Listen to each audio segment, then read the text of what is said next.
click and pop of the microphone lingered in the silent room, echoing just long enough for my face to grow hot. I was standing under the weirdly blue stage lights in a rented hall in Palermo, trembling inside a second-hand dress shirt. My laptop screen, projected on the wall behind me, showed 3 slides about my dream, an independent, fearless, investigative website for Argentine stories the mainstream wouldn't touch. On paper, the idea sounded noble.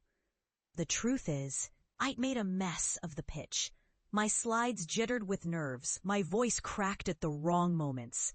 Every attempt at explaining how local reporting could change lives seemed to make the investors more impatient, more skeptical. "And why will people read you, senor?" sniffed the man in the expensive jacket, thumbing his phone. I couldn't tell if he'd forgotten my name or just didn't care. "La verdad?" He rolled his eyes before I finished. "The truth. Yes. Thank you. We've heard enough truth today." Somewhere near the back, I recognized the faint curl of laughter from Mauro, the friend who once burned my demo articles in front of classmates for a laugh. The applause that followed was little more than polite rustling. Some faces looked away, others smirked openly. When I carried my things off the stage and down the aisle, nobody met my eyes, not even Valentina, my own sister, seated stiffly near the door. I forced my lips to stay in a determined line. Hurt pulled in my chest, but I refused to let myself wilt. This wasn't new. The seeds of this humiliation had been sown years before I ever set foot on this stage. Back home, in my tiny apartment off Avenida Rivadavia, I dumped my bag and stood a long time at the window, watching the late afternoon stew of sunlight and polluted city air. The towers of Buenos Aires diffused the failing light. Tiny, ant-like people scurried across crosswalks, trailing briefcases and hope. Cold anger flared under my ribs. I kept seeing that amused sneer of the investor and the old jeers of my family replayed behind my eyelids over and over. There goes Ricardo and his nose for trouble. Maybe you'll break into TV next? Why can't you stick to law like everyone else in this family?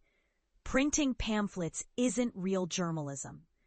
I remembered that first family lunch years before. How my father's voice, so formal and certain in court, became brittle and sharp over roasted beef in our cramped dining room. He pinched the corners of his napkin. "What, you'll be the next Rodolfo Walsh? You want to end up shot in a ditch for chasing ghosts?" Even my gentle mother, quick to smooth arguments, sheepishly asked, "But how will you eat, querido? We can't pay for more school." Of all the cuts, it was my sister's easy, careless laugh that lingered longest.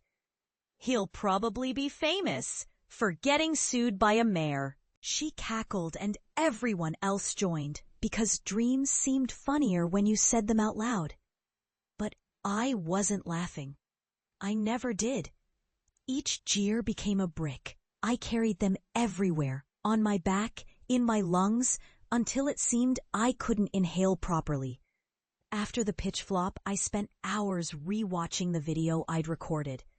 I could see where the promise broke down, where the gleam in my eye dulled into that blank pitchman stare. The investors wanted numbers. But I had only fevered conviction and 3 investigations about government corruption that nobody else wanted to touch. I fell asleep on my laptop, the blue haze of the screen painting my face with failure. In the morning, I woke to an email from my father. Short, formal, and somehow more wounding than anything he'd said in person. "Maybe now you'll consider law school seriously?" I stared at it for a long time, heart galloping. My hands trembled as I typed my reply. But I couldn't summon the words. I left the message unsent. For the next year, the rejections piled up. Independent newsrooms, grad schools, freelance gigs, no money, barely enough work to cover rent.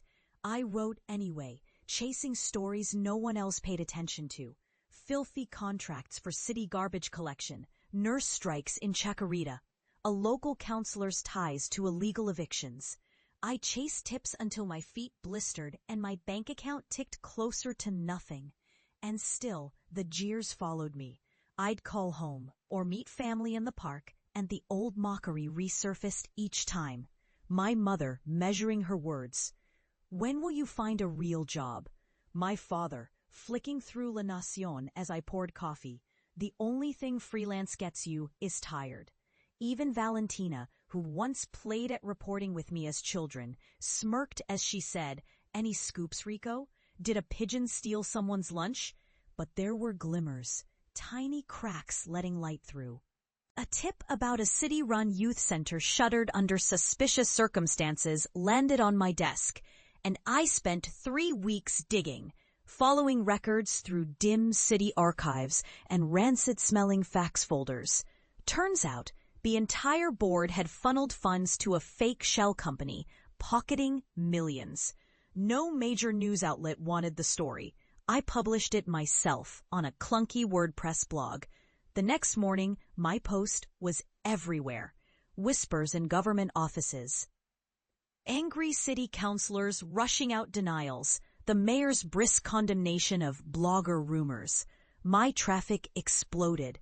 I told myself to feel proud, but it felt more like relief, a tight fist around my heart releasing for a moment. As months ticked by, the little victories grew. Anonymous sources started sending me tips.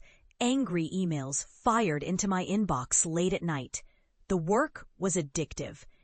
I still barely scraped by, but when I dragged myself past my family's apartment, the anger in my father's eyes had grown quieter, if not vanished. Success did not arrive with a trumpet or a banner, but with a slow, inexorable pile-up, one stubborn investigation after another, slowly gaining readers, trust, and eventually, attention.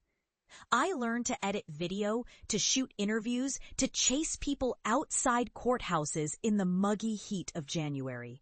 My voice steadied. I stopped flinching at my own reflection on camera. Then, something unexpected.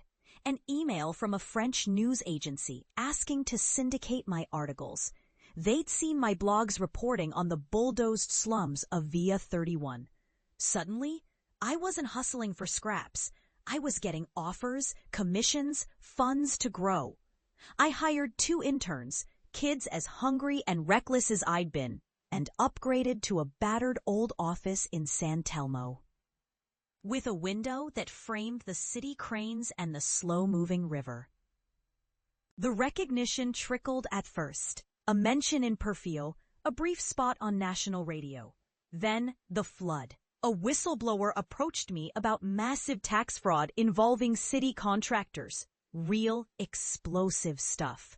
I spent months with my team digging, fact-checking, verifying every thread. The final article landed like a bomb. 2 resignations, congressional hearings, our faces on TV. I rationed satisfaction. Old scars kept me cautious, but sometimes at night, lying awake, I let the vindication in just a little. It was on a sticky December evening 2 years after that humiliating investor pitch that I found myself staring at an email forwarded by my sister. The subject line said, Municipalidad de Buenos Aires Community Honors Award nominees. Embedded halfway through, in a bland official font, was my name. They were honoring outstanding contributions to journalistic integrity in the service of the city. Valentina's note was curt. Dad wants to know if you'll come. I stared at the screen. An actual city award handed out in a public ceremony, in the same downtown theater where I'd flopped at the pitch years before. Images crowded my mind. That night, that roast beef dinner, my family's laughter. The parts of me that still felt 13 years old, yearning and foolish. Was it finally enough? I replied simply, I'll be there. The week leading up to the ceremony, I hardly slept. Between prepping the last story and fielding media interviews, a corner of me trembled. What if it was another joke, another farce? What if nobody showed? When the night came, Palermo was humid, the city's sour heat thick even after sunset. My stomach boiled as I walked the few blocks to the theater. Just outside the doors, a group of young journalists stopped me for a photo. One called, "You're Ricardo, right? Love your piece on the shelters." I blushed, mumbled thanks, then dragged myself through the crowd and into the auditorium's smoky lights. The lobby buzzed with chatter, heels on tile, the clatter of folding chairs. My family waited together by the doors. Valentina, taller than I remembered, hugging her designer purse. My father, gray at the temples, a raw mix of pride and something unreadable in his eyes. My mother, dabbing nervous sweat from her brow. Valentina grinned, but her eyes flickered with uncertainty. "Well, Mr. Important, we almost didn't get seated. They said you're practically a celebrity now." Her tone jabbed at the past, but only faintly. My mother took my hand. "You look tired, Nene. You eat so little." I half laughed, but couldn't keep my voice from shaking. "I'm fine, Mama." My father still held his program like a shield. "These ceremonies," he grunted, "formality. But, well, I see you've worked hard." That was all he gave, but from him it seemed monumental. When the awards began, music swelled from the orchestra pit, dimming the room to a blue twilight. I saw journalists, politicians, familiar faces from TV. I doubted any of them remembered my earlier humiliation, even if I couldn't forget. My heart felt like a bird loose in my chest. They showed short clips of past winners, then rounded to this year's honorees. Faces flashed on screen, doctors, poets, one famous footballer. When my name came up, my feet felt nailed to the carpet. The screen showed the masthead of my website, clips of investigations, my harried face arguing with an official outside City Hall. People whispered. Someone in the row ahead of my family gasped, "That's him?" I caught my father stiffening in his seat. The host read,